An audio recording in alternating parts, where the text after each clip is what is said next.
So, welcome. How's it been so far? Really good. We're about 4 gigs in. We were doing Eastern Europe first, which is pretty good actually, as it worked out. We had some good gigs in Czech Republic, Poland and so on, and Hungary. Last night we were in Germany, and the Stuttgart Longhorn, a place we played quite a few times actually. But this was by far the best night we'd ever had there. I think I don't even know where to begin with this tour, you know. So many feelings about it, so many thoughts about it. It's just a few gigs, right? Yeah, but it's quite, I mean, it's quite a story, you know, but it's... 25 years. Well, 25 years is that thing. I don't really call it 25 years. One, because 25 years ago, right, we were just straight out of school, a bunch of kids. We only had one guitar between us. That was Danny. He had a guitar. The rest of us didn't have any instruments. John had a pair of drumsticks.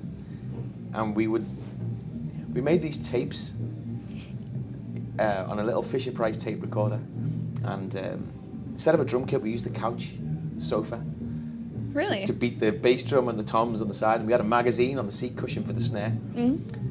So you may call that the beginning of the band if you want, but that's aggrandizing, isn't it, really? Do you know what I mean? So it's somewhere along the line, I think it became cooler to say that, you know, that we started in 1990, but really we weren't really doing anything until... Yeah, your first album was in 93? 93. Yeah. So how was that recorded? So you started with a Fisher-Price recording? Yeah, well that was way, way better than the Fisher-Price. I can imagine. But yeah, I think we took it all in our stride at the time. The main thing was that we weren't really looking for a record deal to begin with, to be honest with you. We liked the idea of getting up and playing live. So we did that a couple of times. The next thing you know, we had a deal. We made a couple of demos and we had a deal, like really quickly. And it all came together super fast. We recorded one track for Peaceville Records and then they signed us up. We did an EP and then the album really quickly. And we're still a bunch of kids, really. You know, still just... We'd never been to a proper studio, like a 24-track studio before, and seen a big, huge desk and all of that kind of thing. And we all stayed in this farmhouse. It was the Ship of Fools farmhouse in Yorkshire. Ship of Fools, if you don't know them, they're a legendary psychedelic crossover kind of electronic ambient band. And from Yorkshire, and Les Smith, the keyboard player, the ex-keyboard player from Anathema, he was in that band. Anyway, we stayed at their house. There was no electricity. We stayed there for about 4 weeks, and it was hilarious. It was amazing. It was brilliant.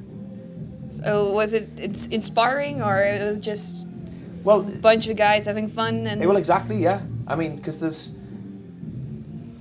was no lights at night. You know, so you got back from the studio, or we'd probably go out after the studio.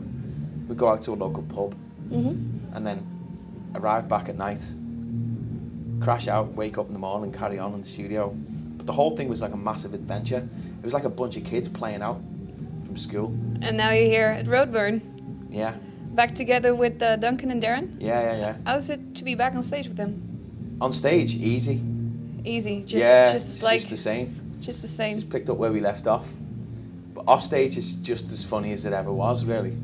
And we're not only telling stories about those days, but like making new stories now as we go through. Like, you know, it was just hilarious. Like that, I went to bed last night, got an early night. Darren had me in stitches. He came to my bunk and just had me in stitches immediately. He's really funny. Like, and Duncan as well. Duncan's got this bathrobe at the moment, and he looks quite suave in it on the bus. You know what I mean? He's like Noel Coward, you know. Like. Nice. So, is it a one-time thing, or are you sticking around? You think? Oh, there's only the plans to do it for now. You know, just this, but we'll see. I mean, somebody asks me, you know, like, do you want to do it again? I say, yeah, you know, but it depends if it's possible. Like, if you're flying, I think there's about 13, 14 people on the road, plus all the production, all the gear and everything else. If you fly to somewhere like, I don't know, say Greece, for example, it would be cool to do it there. It's quite expensive to fly in and out just for one gig. Yeah. So it's logistics really. If we can do it, we'll do it. We'll see. So far, nobody's asked us. Okay. So how did you pick the songs for the tour? Like 25 years is a lot to put in one show. Fairly evident, fairly self-evident. You know, like these things just happen naturally. It's kind of a process of elimination from which ones you don't really want to play. You know, and we didn't really have any disagreements about it at all. We all kind of agreed on the right ones. You know, the only thing was whether to do a couple of the tracks because we've also got like the Falling Deeper versions of a couple of these songs. It's like Crestfallen, for example. There's two ways you can do that. You can do the original version, or you can do the Falling Deeper version. Now, we've chosen to do the Falling Deeper version on this tour. And why? Because of the way it goes into Sleep Insanity, and because of the way the orchestra really takes the lead in that song. Because it was always inspired by classical music, you know, the harmonies. Okay. Even right at the beginning they were. Like, Danny was a big fan of Beethoven, to be honest with you. Like, Okay. And I don't know, maybe picked it up from films, that kind of thing. And he just had this ear for guitar harmonies. So how did it turn into your music, like from the last albums? How did that influence? Well, we made a completely orchestral album, Falling Deeper, which was orchestral reworkings of the very, very earliest material, so stuff from the first two albums. So, and Pentecost 3, the EP. So, yeah,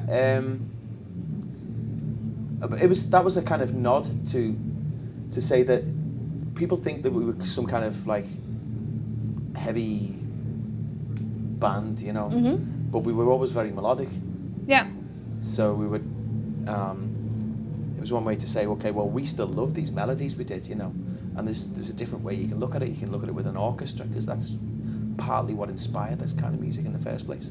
Even though then, when we were 15, 16, it was like heavy guitars playing single notes, but now it's like it's an orchestra. So if you'll see it live tonight anyway, and it really works, because on a track called Kingdom, we bridge the gap between that world and the old as well. So the song is a new version, which starts as the Falling Deeper version and Darren comes on and he does his vocals, and it goes progressively into the Pentecost 3 version. Sounds really good. So that's a new entity now, like, you know, like a merging of the two different versions. How is it now to play those songs you written years ago? Like Electricity and One Last Goodbye seemed like pretty heavy songs. How is it to play them again? Does it bring up those same emotions? Yeah, it always does. Electricity and One Last Goodbye, they're kind of in the mid-period. So we did an acoustic tour recently of cathedrals in the UK, and that was incredible. Like, some of the most beautiful settings we've ever played, and probably the most, to be honest with you. And Winchester Cathedral, Liverpool Cathedral, utterly stunning. So we played Electricity there, and it brings it all back. Play One Last Goodbye in a place like that, and it's got extra poignancy. A song like Dreaming Light, you know, really works in a place like that. But if you're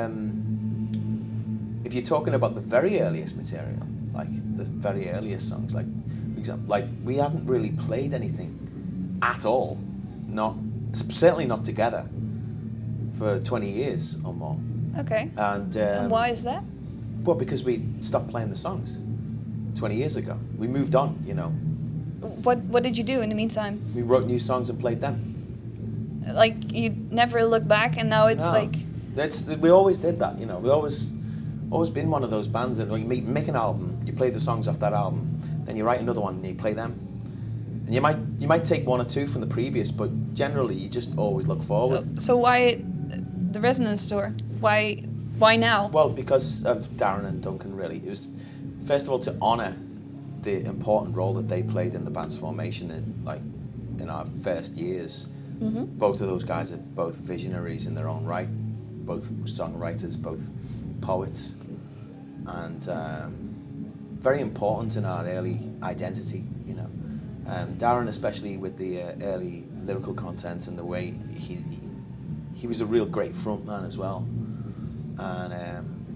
and Duncan, Duncan had a big role in expanding the band's sound, you know, into some. I think he was heavily influenced by a kind of simple approach to songwriting, like someone like Roger Waters, but done with these minor key guitar harmonies or guitar arpeggios that sounded a little bit like something from maybe a horror film or something like that. That always worked well on a piano and that kind of thing. And it's very dark, but it was something that was kind of original and unique at the time. So playing those songs now still feels just as good as anything we're doing, you know, to be honest with you. It's like it's cool. But you remastered some albums as well. Oh yeah, that was the later period. That's after Duncan left. That was 1999 to 2004. That period was the Music for Nations years. Music for Nations, for those who don't know, was a record label that got bought out by some majors after the advent of the internet, when all the majors started to swallow up all the decent independent labels, and Music for Nations was one of those. It was quite a sad story, really, and I don't think anybody expected it to come back, but it has done. And now they're re-releasing those records under this one package. So we said, okay, well, this is a chance to remaster the records. Find A2X, it got a big overhaul with a different track list, the inclusion of an intro that wasn't on the original, and we put new artwork in, new liner notes, and the whole thing looks really, really good. Actually, looks better. You think? It's one package, so it's those records. It's Judgment, A Fine Day to Exit, and A Natural Disaster, plus 2 DVDs. I think I'm right in saying that. 3 albums and 2 DVDs. I think there may be more. But it's all under one package, and it's for a good price. And it's like, and it gives people a chance to, you know, people who've only got on board the last couple of years to see what we were about at that point, you know. But that's like the kind of mid-period, really. It was a pivotal moment, really.